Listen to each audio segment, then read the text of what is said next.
Waterwight, Book 1, Chapter 6. Away, away, the mountain boomed, scaring Celeste awake. Who?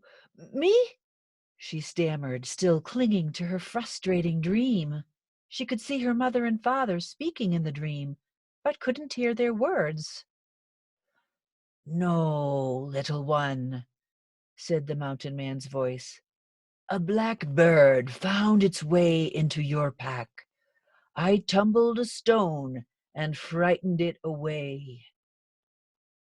Celeste was growing used to the thunderously rolling voice of the massive mountain. She was surprised once more to see her diary lying open in the ashy moss by her pack, and wondered why she bothered wearing the key around her neck. She looked around, hoping to find her cat friends.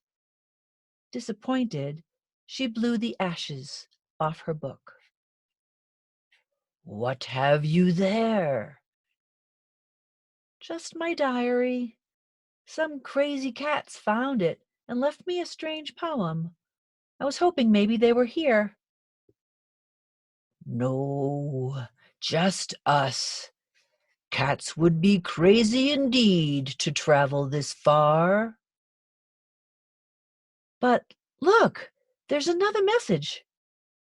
She read the words to the mountain.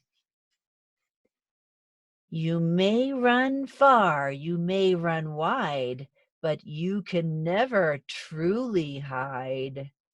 The mountain man protects you now, but in a day he won't know how. You search for home you'll never find, for home is only in your mind. The other side you'll never tame, despite the power of your name. For all the good you'll try to do, I'll end you. It's my mission to. Oh, no. The mountain spirit sounded disgusted. The shifter. But what does it want from me? Why would it want to kill me? Celeste was disturbed by the knowledge it hadn't died with the possessed dog. And what's the big deal about my name? These are questions only you will answer. The mountain sounded apologetic. She returned the diary to her pack, grabbed a bottle of water and can of food, tied her curls into a ponytail with her scarf, and found a stable place to sit on the old man's massive nose. She watched the last sliver of moon disappear as the first rays of sunlight brightened the cloudless horizon.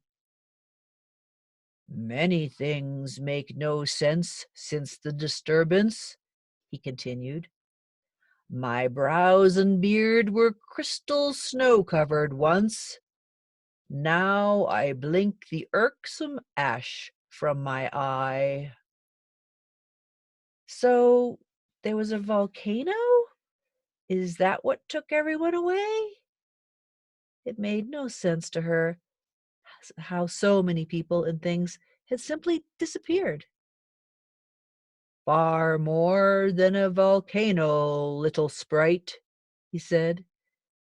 Ash and fire and quakes the world over, for I have felt them in my depths. But the people, my mom and dad, my friends, my dog, what happened to them? And why was I left behind? Ranger told me the home was dying and I had to get to the other side. For what? What am I supposed to do about any of this when I don't even understand what this is? Celeste hoped the ancient mountain spirit would have some answers, but feared he was as confused as she was. 2 mourning doves cooed from the brush of the old man's brambled brow. The sound calmed her jitters. You ask much of me, spirited one. His voice was soft, his colossal granite eye intent on her bewildered face. I know only what I sensed when I heard your name shouted from the barn and felt you land upon my ash-covered cheek, that you must make it to the other side of the big water. I heard the word key in my stony head. This is the only key I have, she said, pulling the leather cord holding her diary key, and it hasn't done me much good lately. She shoved it back inside her shirt. You heard me yell my name from the barn? Celeste remembered how loud her voice sounded when she had yelled, "Away, away!" to the dogs from behind the barn door, the same words the mountain had used to scare off the shifter and wake her from her dream just moments before. She longed to be back in her dream world and to see her parents once again. Your name awoke me from a mighty slumber. You must guard it from this day forth. But why? She scrunched her eyebrows together. There was so very much she didn't understand. Your name has helped you on this side, but it has also attracted the shifter, a creature with but one purpose: to destroy the girl named... He didn't finish her name. You must find another name to protect yourself, little dove.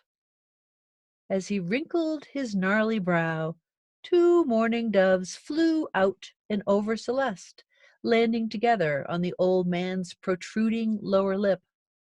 He smiled a craggy smile and whispered, Paloma.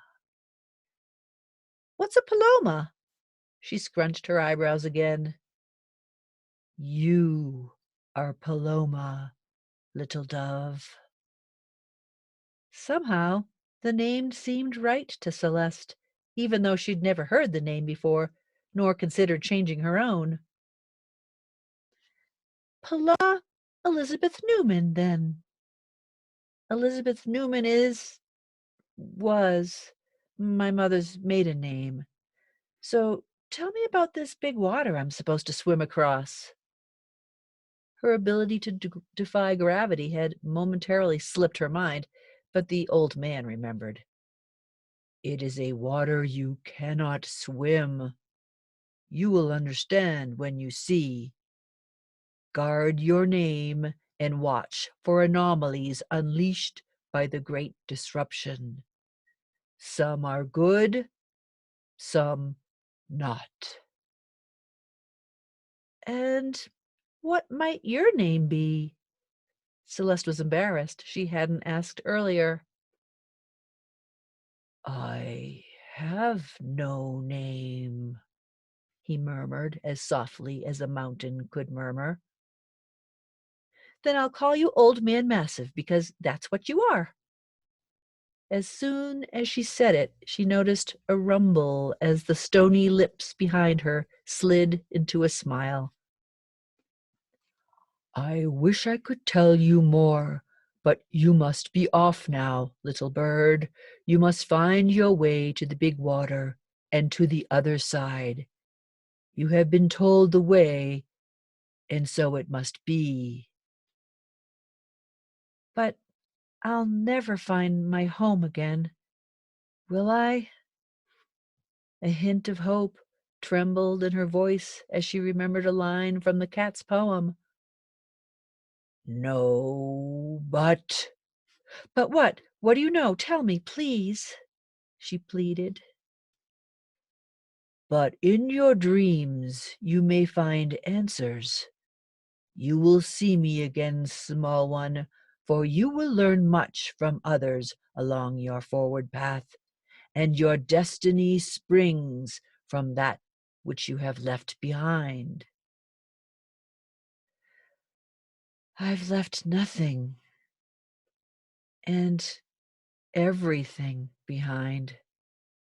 She kicked a stone down the mountainside. I'm so confused. Are you saying I should go back? You cannot go back until you go forward, for you do not yet know your purpose. I have shifted, settled, and eroded over eons, but never have I felt my foundation flex as it did 47 moons ago. And in all the boots that have trudged upon my beard over the decades, never have I believed in the importance of one child. You must find the key to stopping the advance of the big water. Trust you will know when you find it. Now fly away, Paloma, and I shall sleep until you return. Old Man Massive closed his stony eye, and the doves flew toward the towering peak. Leaving the protection of the powerful mountain spirit, Celeste donned her pack and lumbered toward the peak with the weight of the world on her shoulders. That ends chapter 6, book 1.